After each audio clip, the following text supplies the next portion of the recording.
जो हुआ वह अच्छा हुआ, जो हो रहा है वह भी अच्छा हो रहा है और जो होगा वह भी अच्छा ही होगा।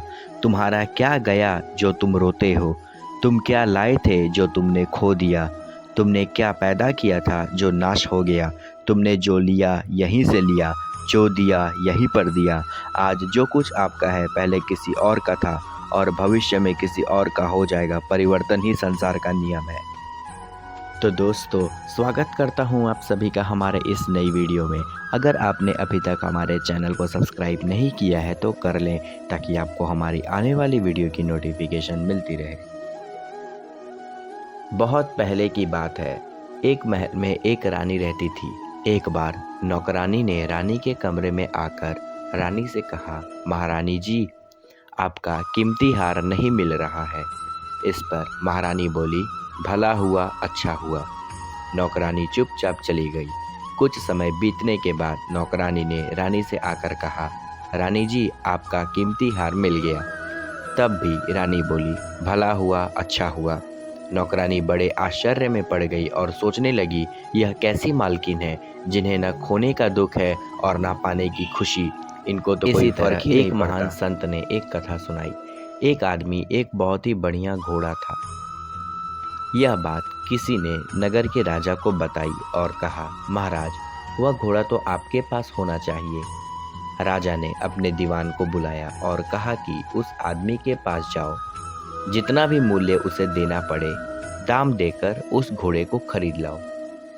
दीवान कुछ लोगों के साथ उस आदमी के पास गया और बोला, यह घोड़ा राजा को पसंद है, उन्हें चाहिए। इसके लिए तुम जितना भी मूल्य उसे देना पड़े, दाम देकर उस घोड़े को खरीद लाओ। दीवान कुछ लोगों के साथ उस आदमी के पास गया और बोला, यह घोड़ा राजा को पसंद है, उन्हें चाहिए। इनके लिए जितना भी मूल्य मांगोगे मिलेगा। उस आदमी ने कहा, मैं तो अपना घोड़ा नहीं बेचूंगा। घोड़ा बेचने के लिए उन आदमियों ने भी समझाया, फिर भी वह नहीं माना तो दीवान वापस चला गया। कुछ दिनों के बाद वह घोड़ा अचानक गुम हो गया। वह आदमी दुखी था। तब सबने कहा, तुमको तो वह घोड़ा बेचने के लिए अच्छे पैसे मिल रहे थे, तुमने पैसे नहीं लिए।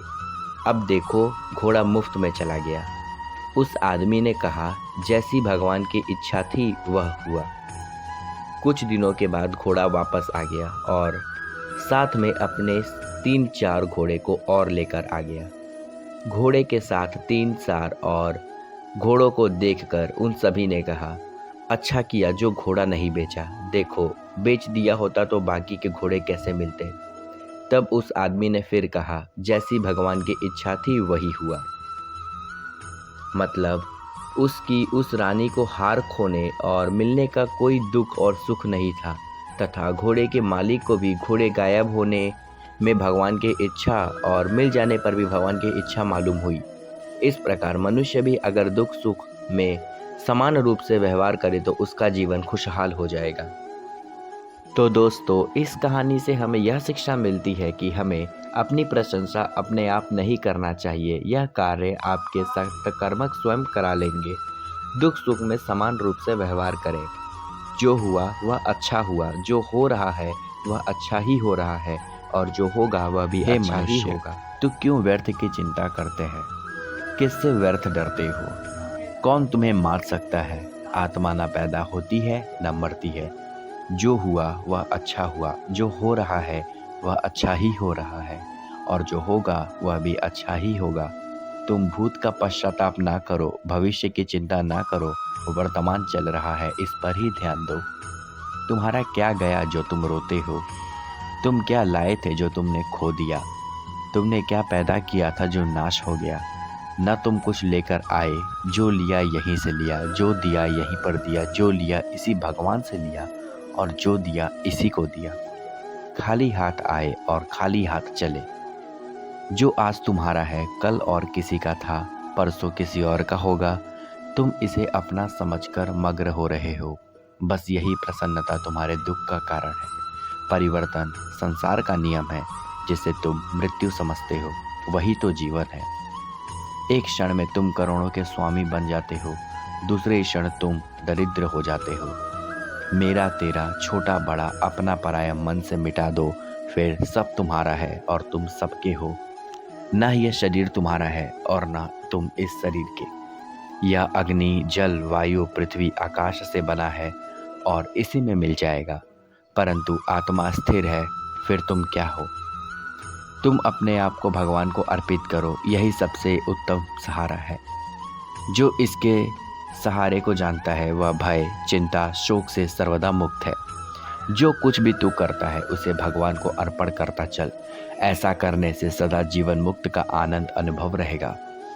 हिंदी साहित्य के दो प्रमुख महाकाव्य हैं, जिनमें पहला है रामायण और दूसरा है श्रीमद् भगवद गीता। यह हिंदुओं के पवित्र ग्रंथों में से एक है। आज हम आपसे इन लेख के बारे में कुछ बातें करेंगे इस वीडियो में। महाभारत के मुताबिक श्री कृष्ण ने बड़े धर्म युद्ध महाभारत में अपने शिष्य अर्जुन को कुछ उपदेश दिए थे, जिससे उस युद्ध को जीतना अर्जुन के लिए आसान हो गया था। तो आइए जानते हैं वो कौन से उपदेश थे। मानव शरीर अस्थाई और आत्मा स्थायी है। गीता के श्लोक में भगवान श्री कृष्ण ने मनुष्य के शरीर को महज एक कपड़े का टुकड़ा बताया है, अर्थात एक ऐसा कपड़ा जिसे आत्मा हर जन्म में बदलती है। अर्थात मानव शरीर आत्मा का अस्थाई वस्त्र है, जिसे हर जन्म में बदला जाता है। इसका आशय यह है कि हमें शरीर से नहीं, उसकी आत्मा से व्यक्ति की पहचान करनी चाहिए। जो लोग मनुष्य के शरीर से आकर्षित होते हैं या फिर मनुष्य के भीतरी मन को नहीं समझते हैं, ऐसे लोगों के लिए गीता का यह उपदेश बड़ी सीख देने वाला है। जीवन का एकमात्र सत्य है, वो है मृत्यु। गीता सार में श्री कृष्ण ने कहा है कि हर इंसान के द्वारा जन्म मरण के चक्र को जान लेना बेहद आवश्यक है, क्योंकि मनुष्य के जीवन का मात्र एक ही सत्य है और वो है मृत्यु। क्योंकि जिस इंसान ने इस दुनिया में जन्म लिया है उसे एक न एक दिन इस संसार को छोड़कर जाना ही है, और यही इस दुनिया का अटल सत्य है।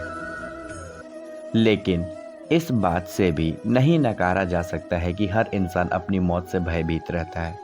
अर्थात मनुष्य के जीवन की अटल सच्चाई से भयभीत होना इंसान की वर्तमान खुशियों को भी खराब कर देता है। इसलिए किसी भी तरह का डर नहीं रखना चाहिए।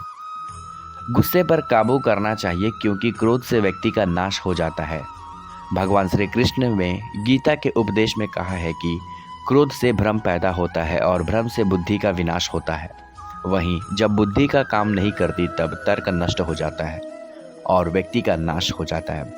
इसी तरह हर व्यक्ति को अपने गुस्से पर काबू करना चाहिए, क्योंकि क्रोध भी भ्रम पैदा करता है। इंसान गुस्से में कई बार ऐसे काम करते हैं जिससे काफ़ी हानि पहुंचती है। वहीं अगर क्रोध पर काबू नहीं किया गया तो इंसान कई गलत कदम उठा लेता है। वहीं जब क्रोध की भावना इंसान के मन में पैदा होती है तो हमारा मस्तिष्क भी सही और गलत के बीच का अंतर छोड़ देता है। इसलिए इंसान को हमेशा क्रोध के हालातों से बचकर हमेशा शांत रहना चाहिए, क्योंकि गुस्से में लिया गया फैसला को गहरी क्षति पहुंचाता है। व्यक्ति अपने कर्मों को नहीं छोड़ सकता है। श्री कृष्ण ने गीता सार में बताया है कि कोई भी व्यक्ति अपने कर्म को नहीं छोड़ सकता है। अर्थात जो साधारण समझ के लोग कर्म को लगे रहते हैं उन्हें उस मार्ग से हटाना ठीक नहीं है, क्योंकि वे ज्ञानवादी नहीं बन सकते।